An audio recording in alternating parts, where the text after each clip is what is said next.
Hola, gente querida. A continuación les dejaré la narración de cómo don Juan Matus conoció a su benefactor, el nahual Julián, y cómo este magnífico e impecable guerrero llevó a cabo una maniobra del arte del acecho de magnitudes casi inconcebibles. Les mando un gran abrazo y les deseo buen camino. Que lo disfruten.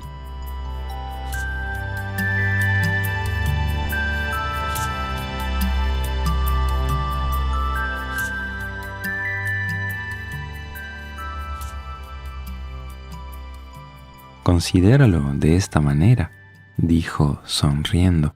Quizá nunca puedas recordar esta conversación que en este momento te parece tan natural, tan de todos los días.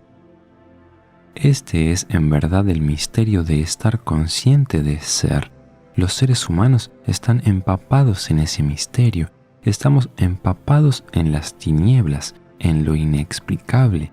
Si nos consideramos a nosotros mismos en cualquier otra terminología, somos unos imbéciles o estamos locos.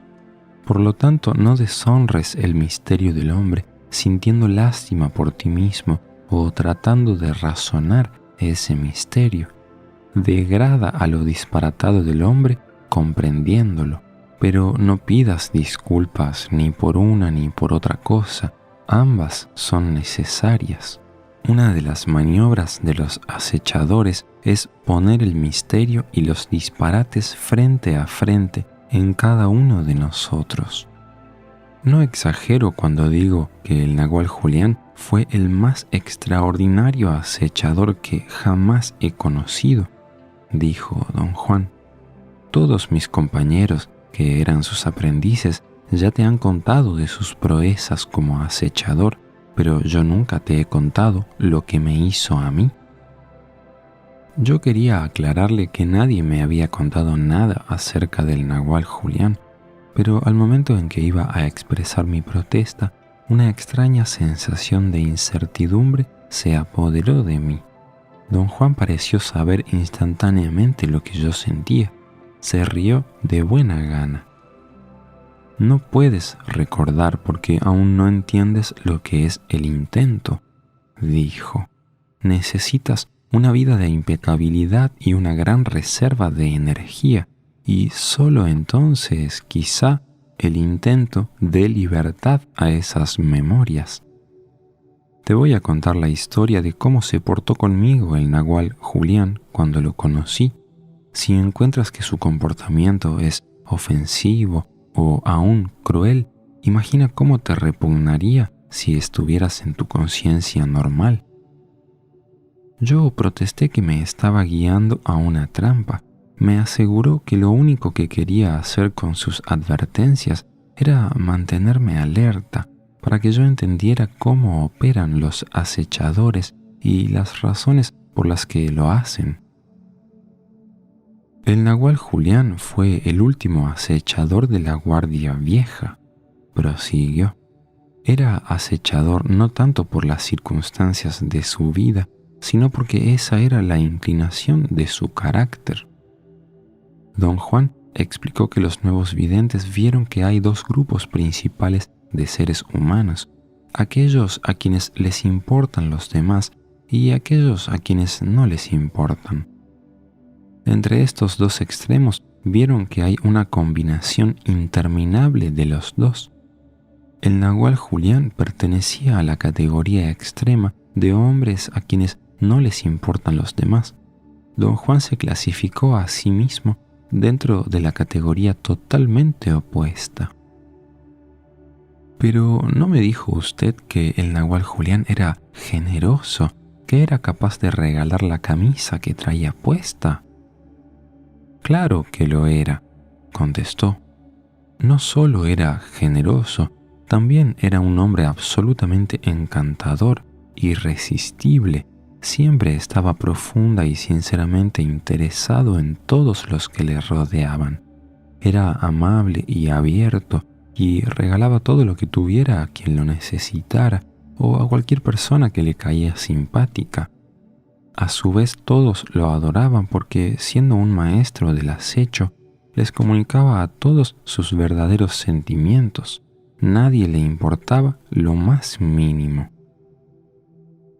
No dije nada, pero don Juan se dio cuenta de mi incredulidad o incluso de mi zozobra ante lo que decía. Se sonrió y movió la cabeza de un lado a otro. Eso es el acecho, dijo. ¿Ves? Ni siquiera he comenzado mi historia del Nahual Julián y ya estás molesto. Cuando intenté explicar lo que sentía, se rió a carcajadas. Al Nahual Julián nadie le importaba un pepino, continuó. Por eso podía ayudar a la gente, y lo hizo. Les daba todo lo que tenía y aún lo que no tenía, porque dar o no dar le importaban un cacahuate. ¿Quiere usted decir, don Juan, que los únicos que ayudan a sus semejantes son aquellos a quienes no les importan en absoluto? Pregunté, verdaderamente enfadado.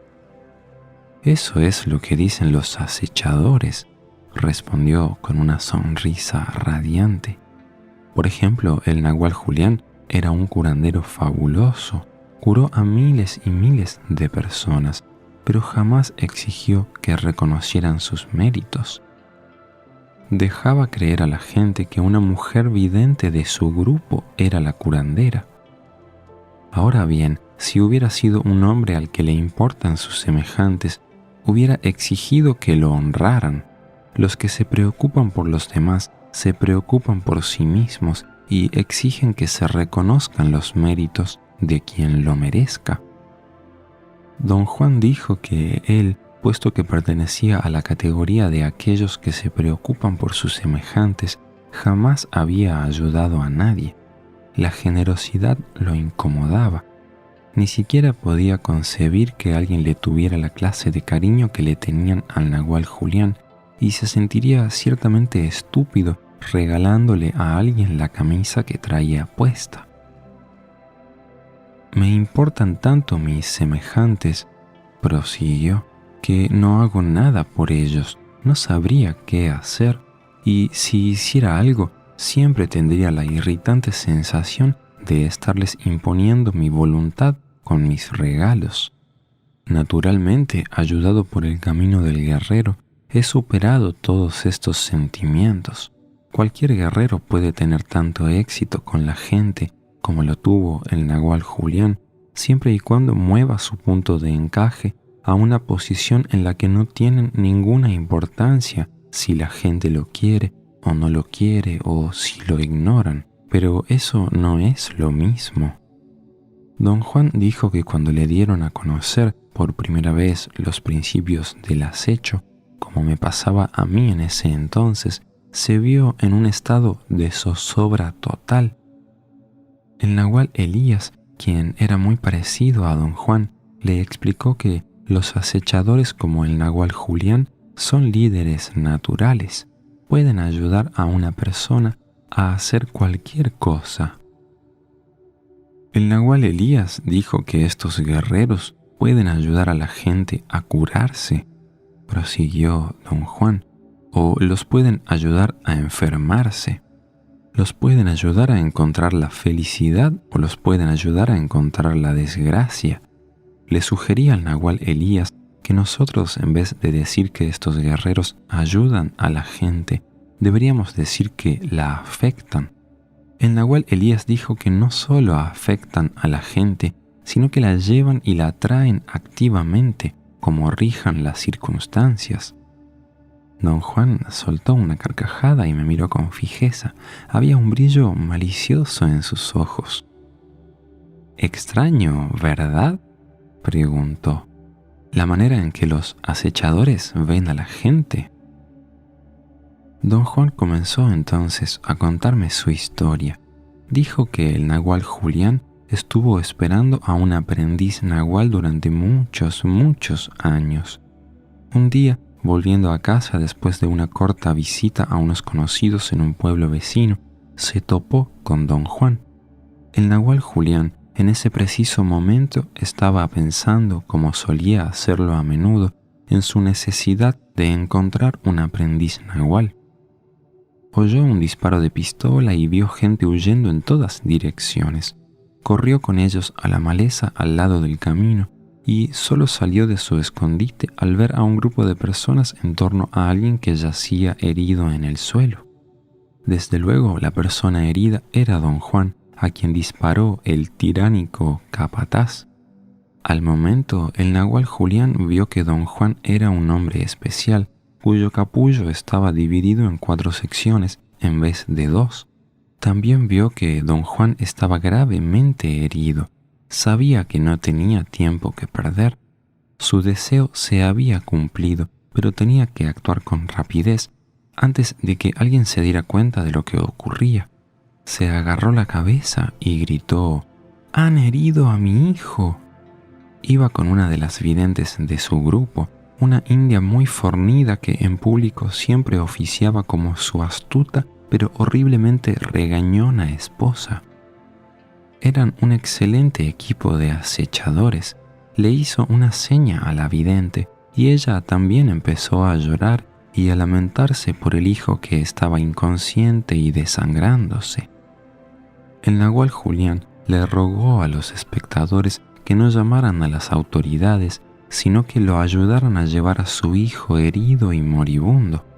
Los jóvenes cargaron a don Juan hasta la casa del nahual Julián. El nahual fue muy generoso con ellos y les pagó bastante bien. Los jóvenes se vieron tan conmovidos por la pareja que había llorado a lágrima viva por su hijo durante todo el trayecto hasta la casa, que se negaron a aceptar el dinero, pero el nahual Julián insistió en que lo tomaran para darle buena suerte al herido. Durante algunos días, don Juan no supo qué pensar de la amable pero extraña pareja que lo había llevado a su hogar. Dijo que el nahual Julián le parecía un viejito casi senil. No era indio, pero estaba casado con una india joven, irascible y gorda, que era tan fuerte físicamente como malhumorada. Don Juan pensó que sin duda alguna la mujer era curandera, a juzgar por la manera en que había atendido su herida y por las cantidades de plantas medicinales que tenía guardada en el cuarto en que lo habían alojado. La mujer también dominaba al viejito y a gritos lo obligaba a poner remedios en la herida de don Juan todos los días. Le hicieron una cama a don Juan en el suelo usando un petate grueso y el viejo pasaba momentos angustiosos tratando de arrodillarse para curarlo. Don Juan tenía que luchar para no reírse ante la cómica visión del frágil viejecillo que hacía todo lo posible por doblar las rodillas. Don Juan dijo que mientras limpiaba su herida, el viejo murmuraba incesantemente, tenía una mirada vacuna, le temblaban las manos y su cuerpo se estremecía de pies a cabeza. Una vez de rodillas, jamás podía incorporarse por su cuenta. Con una voz ronca, llena de furia contenida, llamaba a gritos a su mujer. Ella entraba al cuarto y ambos se enfrascaban en una horrible discusión. Muy a menudo la mujer se marchaba llena de furia, dejando al viejo que se las arreglara como pudiera. Don Juan me aseguró que jamás sintió tanta lástima por alguien como por aquel pobre y bondadoso viejito. Muchas veces quiso incorporarse para ayudarlo a ponerse de pie, pero él mismo apenas podía moverse. Una vez, mientras jadeaba y se arrastraba como una lombriz, el viejo pasó media hora maldiciendo y gritando hasta llegar a rastras al filo de la puerta abierta. Lo usó como soporte para levantarse penosamente a una posición vertical. Le explicó a don Juan que su delicada salud se debía a su avanzada edad, a huesos rotos que no soldaron debidamente y al reumatismo. Don Juan dijo que el viejito alzó los ojos al cielo y le confesó a don Juan que era el hombre más desgraciado de la tierra. Había acudido a la curandera buscando ayuda y terminó casándose con ella y convirtiéndose en un esclavo. Le pregunté al viejo por qué no se iba de la casa, prosiguió don Juan. El miedo le agrandó los ojos. Tratando de hacerme callar, se atragantó con su propia saliva, luego se puso rígido y cayó al suelo como un leño, junto a mi cama, aún intentando hacerme callar. «No sabes lo que dices, no sabes lo que dices», repitió una y otra vez con una expresión loca en los ojos. Y le creí. Quedé convencido que con todo lo que me había pasado, yo nunca fui tan feliz como ese pobre hombre. Y con cada día que pasaba me sentía más y más incómodo, aunque yo la pasaba muy bien. La comida era buena y la curandera siempre andaba fuera de casa y yo me quedaba solo con el viejo. Hablamos mucho. Le contaba de mi vida y me encantaba platicar con él. Le dije que no tenía dinero para corresponderle su amabilidad, pero que haría cualquier cosa por ayudarlo. Me dijo que el auxilio no existía más para él, que ya estaba listo para morir, pero que si mi oferta era sincera, me agradecería desde el más allá si me casara con su esposa después que él falleciera. En ese mismo instante supe que el viejito estaba más loco que una cabra y también supe que tenía que huir de ahí cuanto antes. Don Juan dijo que ya me había contado parte de la historia y que cuando se hubo repuesto lo suficiente para poder caminar sin ayuda de alguien, el viejecillo le dio una escalofriante demostración de su habilidad como acechador. Sin ningún aviso o preámbulo, puso a don Juan cara a cara con un ser viviente inorgánico. Presintiendo que don Juan planeaba escaparse, aprovechó la oportunidad para asustarlo con el aliado que, de alguna manera, era capaz de adoptar una grotesca forma humana. Al ver a ese aliado casi me volví loco, prosiguió don Juan. No podía creer lo que veían mis ojos y, sin embargo, el monstruo estaba frente a mí en el umbral de la puerta y el frágil viejito estaba a mi lado gimiendo y rogándole al monstruo que le perdonara la vida. Y es que mi benefactor era como los antiguos videntes, podía repartir su miedo en pedacitos y el aliado reaccionaba con ese miedo. Yo no sabía eso. Lo único que podía ver con mis propios ojos era una criatura horrenda que avanzaba hacia nosotros, lista para hacernos pedazos, miembro por miembro. Cuando el aliado corrió bruscamente hacia mí, silbando como serpiente, yo me desmayé. Al volver a recuperar el conocimiento, el viejito me dijo que había hecho un trato con el monstruo. Le explicó a don Juan que el hombre había acordado dejarlos vivir a los dos siempre y cuando don Juan entrara a su servicio. Con ansiedad, don Juan preguntó en qué consistía ese servicio. El viejito le contestó que consistía en una esclavitud, pero señaló que la vida de don Juan prácticamente llegó a su fin con un tiro de revólver. Si él y su esposa no hubieran pasado por allí y no hubieran detenido la hemorragia, con toda seguridad don Juan habría muerto, así que tenía muy poco con qué regatear, o muy poco por qué regatear. El hombre monstruoso sabía esto y no le dejaba salida alguna.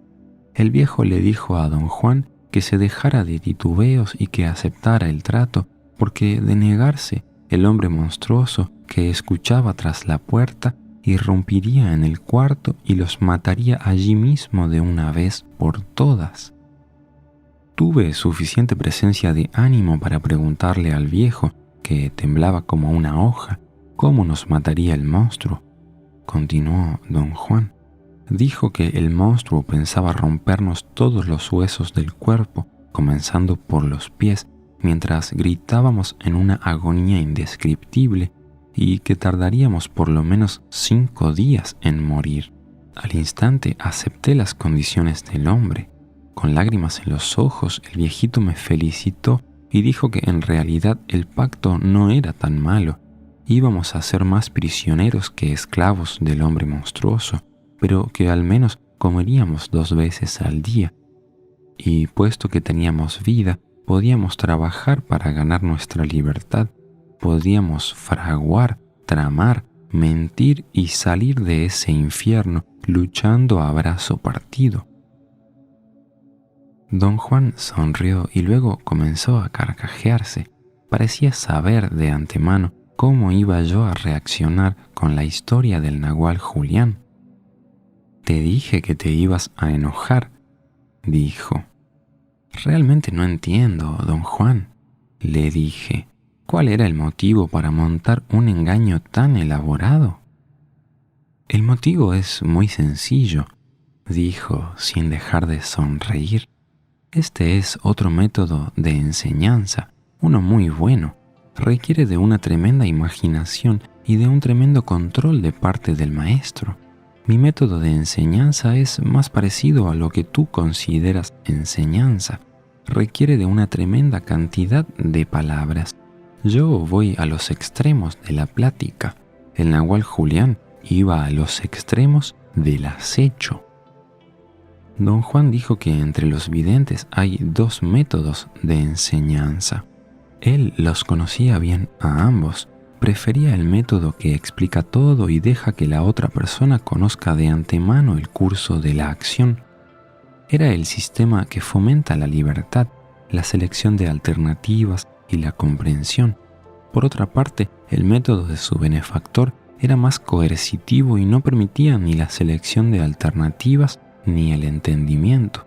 Su gran ventaja era que obligaba a los guerreros a vivir directamente los conceptos de los videntes sin ninguna elucidación intermediaria. Don Juan explicó que todo lo que hizo su benefactor con él era una obra maestra de estrategia. Cada una de las palabras y acciones del nahual Julián era premeditada y escogida para crear un efecto particular. Su arte consistía en proporcionar el contexto más adecuado a sus palabras y acciones para que tuvieran el impacto necesario. «Ese es el método de los acechadores», prosiguió don Juan. «No fomenta la comprensión, sino la visión total. Por ejemplo, me llevó casi toda una vida comprender lo que me había hecho al ponerme frente a frente al aliado, y sin embargo yo me di cuenta de todo eso sin explicación alguna mientras vivía esa experiencia. Te he dicho, por ejemplo, que Genaro no entiende lo que hace, pero se da cuenta cabal de lo que está haciendo. Eso se debe a que su punto de encaje fue movido con el método de los acechadores». Dijo que si el punto de encaje es movido de su sitio acostumbrado mediante el método de explicarlo todo, como en mi caso, siempre se requiere de otra persona no solo para ayudar a desplazar el punto de encaje, sino también para dar las explicaciones de lo que está ocurriendo. Pero si el punto de encaje es movido mediante el método de los acechadores, como en su propio caso, o el de Genaro, solo se requiere del acto catalizador inicial que, de un tirón, saca al punto de donde normalmente está localizado. Don Juan dijo que cuando el nahual Julián lo hizo enfrentarse al aliado, su punto de encaje se movió con el impacto del miedo. Aunado a su débil condición física, un susto tan intenso era ideal para desplazar su punto de encaje. A fin de neutralizar los efectos dañinos del susto, su impacto tenía que ser contrarrestado, pero no disminuido. El explicar lo que ocurría hubiera disminuido el miedo. Lo que quería el nahual Julián era asegurarse de que podría utilizar ese miedo catalizador inicial cuantas veces lo necesitara, pero también quería asegurarse de que podía contrarrestar su devastador impacto. Ese era el motivo del engaño. Mientras más elaboradas y dramáticas eran sus historias, mayor era su efecto contrarrestante. Si él mismo parecía compartir el aprieto, el susto de don Juan no podía ser tan intenso como el que habría sentido si hubiera estado solo. Con su afición por el drama, prosiguió don Juan, mi benefactor pudo mover mi punto de encaje lo suficiente para imbuirme de inmediato con las dos cualidades básicas de los guerreros, el esfuerzo sostenido y el intento inflexible. Yo sabía que para ser libre algún día tendría que trabajar de manera constante y ordenada y en cooperación con el frágil viejito, quien, a mi parecer, necesitaba de mi ayuda tanto como yo necesitaba de la suya, y también sabía sin duda alguna que eso era todo lo que yo quería hacer en esta vida. No pude volver a hablar con don Juan hasta 2 días después. Estábamos en Oaxaca paseando en la plaza principal temprano por la mañana.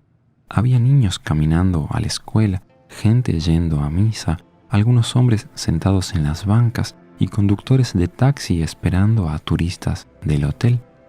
Hacer mover al punto de encaje, dijo don Juan, es la culminación de lo que busca el guerrero.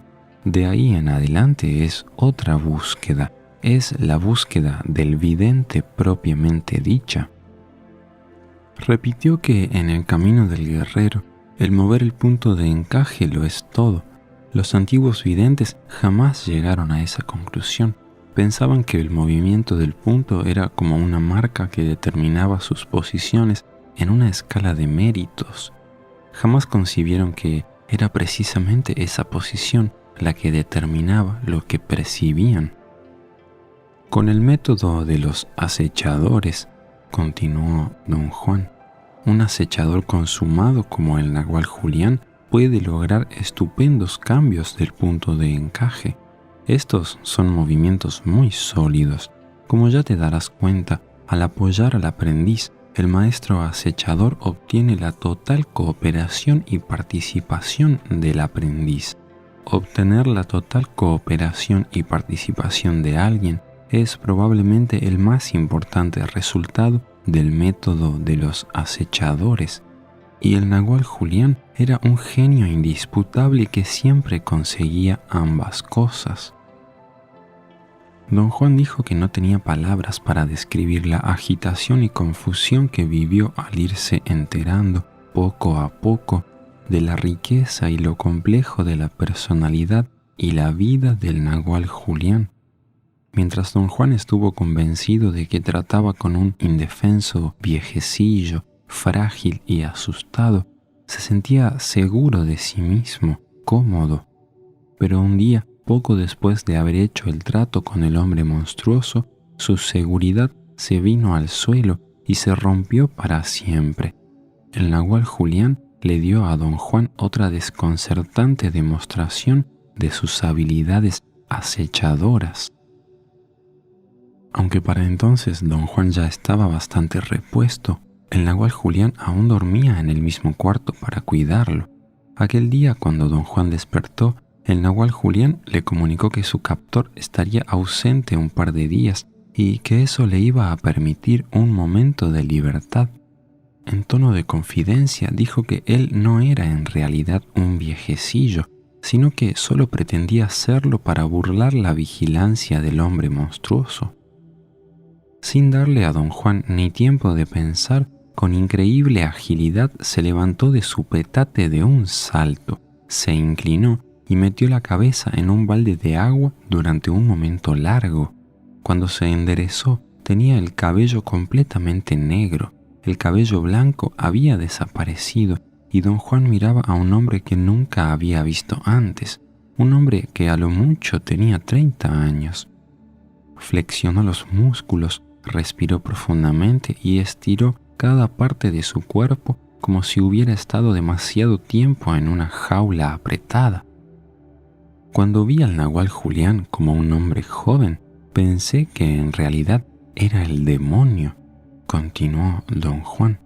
Cerré los ojos y supe que mi fin estaba cerca. El nahual Julián se rió hasta llorar. Don Juan dijo entonces que el nahual Julián lo tranquilizó, haciéndolo cambiar una y otra vez entre la conciencia del lado derecho y la del lado izquierdo. Durante 2 días ese joven dio de saltos y corrió por toda la casa, como un niño que juega a lo loco cuando su mamá no está. Me contó la historia de su vida y chistes que me hacían caerme de risa. pero la manera en que había cambiado su esposa fue aún más asombroso para mí. Estaba delgadita y era hermosísima. Pensé que era una mujer completamente diferente. Me deshice en elogios. Me fascinaba lo completo de su cambio y lo hermosa que se veía. El joven dijo que cuando su captor se ausentaba, ella era otra mujer. Don Juan se rió y dijo que su diabólico benefactor decía la verdad. En realidad, esa bellísima mujer era otra vidente del grupo del Nagual. Don Juan le preguntó al joven por qué aparentaban ser lo que no eran. Con los ojos llenos de lágrimas, el joven miró a don Juan y le dijo que, en verdad, los misterios del mundo son insondables. Él y su joven esposa habían sido atrapados por fuerzas inexplicables y tenían que protegerse fingiendo así. Actuaba como un viejecillo frágil porque su captor siempre los estaba vigilando. Le suplicó a don Juan que le perdonara por haberlo engañado. Don Juan preguntó quién era aquel hombre de aspecto monstruoso. Suspirando profundamente, el joven confesó que ni siquiera podía adivinarlo. Le dijo a don Juan que, aunque él era un hombre educado, un famoso actor del ambiente teatral de la Ciudad de México, no tenía explicaciones. Lo único que sabía era que había venido a casa de la curandera para ser tratado de una tisis que padecía desde hacía muchos años. Estaba a un paso de la muerte cuando sus parientes lo llevaron a donde la curandera. Ella lo ayudó a restablecerse y él se enamoró tan locamente de la hermosa joven india que acabó casándose con ella. Su plan era llevársela a la capital y enriquecerse con su habilidad curativa. Antes de iniciar el viaje a la Ciudad de México, ella le advirtió que tenían que disfrazarse para poder escapar de un brujo. Le explicó que su madre también había sido curandera y que aprendió a curar con ese brujo maestro, quien le exigió que ella, la hija, permaneciera con él para toda la vida. El joven dijo que se había negado a preguntarle a su esposa acerca de aquella relación. Solo quería liberarla y por eso se disfrazó de viejo y a ella la disfrazó de mujer gorda. El cuento no tuvo un desenlace feliz. El hombre horripilante los capturó y los mantuvo prisioneros.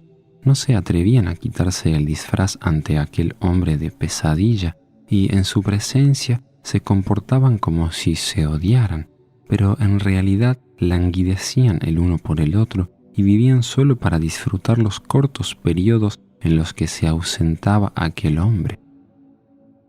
Don Juan dijo que el joven lo abrazó y le dijo que el cuarto donde estaba su cama era el único lugar seguro de la casa y que si sería tan amable de salir a montar guardia mientras le hacía el amor a su esposa. Su pasión estremeció a la casa, continuó don Juan, mientras yo me senté junto a la puerta, sintiéndome culpable por escucharlos y mortalmente asustado con la idea de que el hombre regresara en cualquier momento. Y así fue. Escuché que entró a la casa, golpeé la puerta y cuando no contestaron, entré al cuarto. La bellísima joven dormía desnuda y el joven no estaba. Jamás en mi vida había visto una mujer tan hermosa, tan dormida y tan desnuda. Oí al hombre monstruoso caminando hacia el cuarto. Yo aún estaba muy débil. Mi vergüenza y mi terror eran tan grandes que me desmayé otra vez. La historia me molestó sobremanera. Le dije a don Juan que yo no entendía el valor de las habilidades acechadoras del Nagual Julián.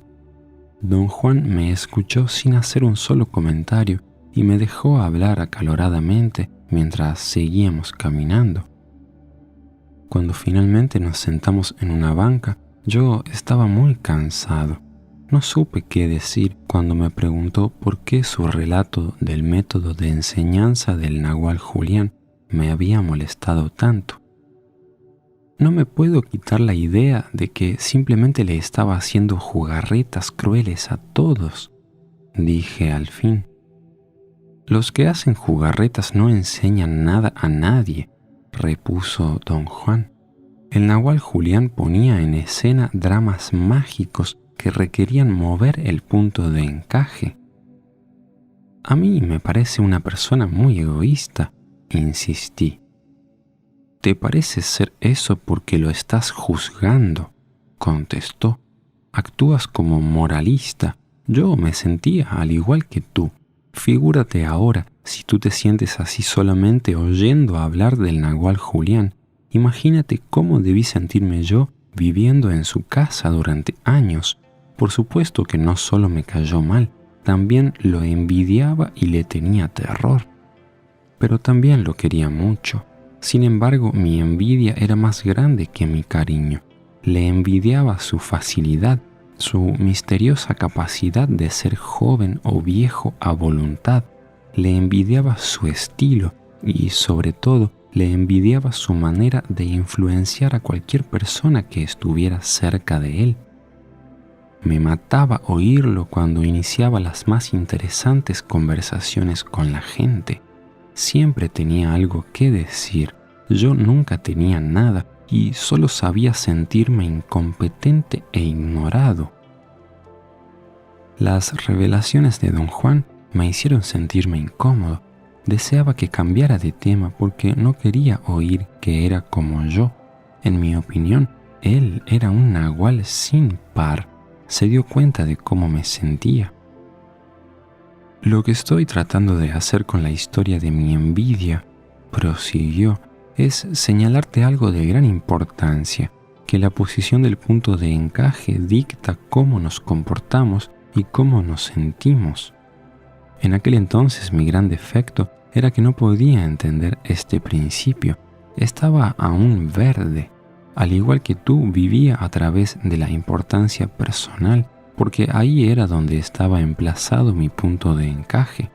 Como te darás cuenta, yo aún no había aprendido que la forma de mover ese punto es establecer nuevos hábitos, moverlo con el intento. Cuando al fin se movió, fue como si yo acabara de descubrir que la única manera de tratar con guerreros sin par como mi benefactor es no tener importancia personal para así poder celebrarlos sin prejuicios. Repitió otra vez que todos los entendimientos son de dos tipos. Uno es simplemente exhortaciones que uno se da a sí mismo, grandes arranques de emoción y nada más. El otro es el producto de un movimiento del punto de encaje. No va unido a arranques emocionales, sino a la acción. Los entendimientos emocionales vienen años después, cuando los guerreros, mediante el uso, han solidificado la nueva posición de sus puntos de encaje. Incansablemente, el nahual Julián nos guió a todos nosotros a ese tipo de movimiento, prosiguió don Juan. Obtuvo de todos nosotros total cooperación y participación en sus enormes dramas. Por ejemplo, con su drama del hombre joven y su esposa y el captor, atrapó mi absoluta concentración e interés. Para mí, el cuento del hombre viejo, que era en realidad joven, fue muy consistente. Había visto al hombre monstruoso con mis propios ojos y eso hacía que el joven tuviera mi imperecedera afiliación. Don Juan dijo que el nahual Julián era un mago que podía manejar la fuerza del intento a un grado que resultaría incomprensible para el hombre común. Sus dramas incluían personajes mágicos convocados por la fuerza del intento, como el ser inorgánico que podía adoptar una grotesca forma humana. El poder del nahual Julián era tan impecable, continuó don Juan, que podía obligar al punto de encaje de cualquiera a moverse y a alinear emanaciones que le harían ver lo que el nahual quisiera. Por ejemplo, dependiendo de lo que quería lograr, podía verse muy viejo o muy joven para su edad, y de su edad lo único que podían decir quienes conocían al nahual era que fluctuaba, Durante los 32 años que lo conocí, a veces se veía muy joven y en otras ocasiones estaba tan miserablemente anciano que ni siquiera podía caminar. Don Juan dijo que bajo la dirección de su benefactor, su punto de encaje se movió de una manera imperceptible pero profunda. Por ejemplo, un día, sin saber cómo, le vino un temor que por una parte no tenía sentido alguno para él y que por otra parte tenía todo el sentido del mundo. Mi temor era que, debido a la estupidez, perdería mi oportunidad de ser libre y que repetiría la vida de mi padre. Y toma en cuenta que la vida de mi padre no tuvo nada de malo. Vivió y murió ni mejor ni peor que la mayoría de los hombres. Lo importante era que mi punto de encaje se movió y que un día me di cuenta de que la vida y la muerte de mi padre no tuvieron ningún significado, ni para otros ni para él mismo. Mi benefactor me dijo que mi padre y mi madre vivieron y murieron solo para tenerme a mí y que sus propios padres hicieron lo mismo por ellos. Dijo que los guerreros son diferentes porque mueven a sus puntos de encaje lo suficiente para darse cuenta del tremendo precio que se ha pagado por sus vidas. Este movimiento les da el respeto y el terror reverente que sus padres jamás sintieron por la vida en general o por el estar vivo en particular. Don Juan dijo que el Nahual Julián no solo hizo que sus aprendices movieran sus puntos de encaje, sino que se divirtió tremendamente mientras lo hacían. Por lo menos se divirtió inmensamente conmigo, dijo. Años después, cuando los demás de mis compañeros videntes empezaron a llegar, incluso yo esperaba ansiosamente las disparatadas situaciones que creaba y desarrollaba con cada uno de ellos. Cuando el Nahual Julián abandonó el mundo, el deleite se fue con él y jamás volvió. A veces Genaro nos deleita, pero nadie puede ocupar el lugar del Nahual Julián. Sus dramas siempre eran enormes, sin medida. Te aseguro que no sabíamos lo que era divertirse hasta que vimos lo que hacía cuando se le aguaban algunos de esos dramas. Don Juan se incorporó de su banca favorita, se volvió hacia mí. Sus ojos estaban brillantes, en paz. Yo no soy un buen acechador porque quiero a mis semejantes, dijo. Por ejemplo, si resultara que eres tan estúpido como para fracasar en tu tarea, tienes que tener por lo menos suficiente energía para mover tu punto de encaje y venir a esta banca. Siéntate aquí por un momento, libre de pensamientos y deseos. Yo trataré de venir a recogerte de donde quiera que esté. Te prometo que procuraré hacerlo. Explotó en una gran carcajada, como si su promesa fuera demasiado ridícula para ser creída. Esas palabras deberían decirse ya entrada la tarde, dijo aún riendo, nunca en la mañana. La mañana lo hace a uno sentirse optimista y palabras como esas pierden su significado.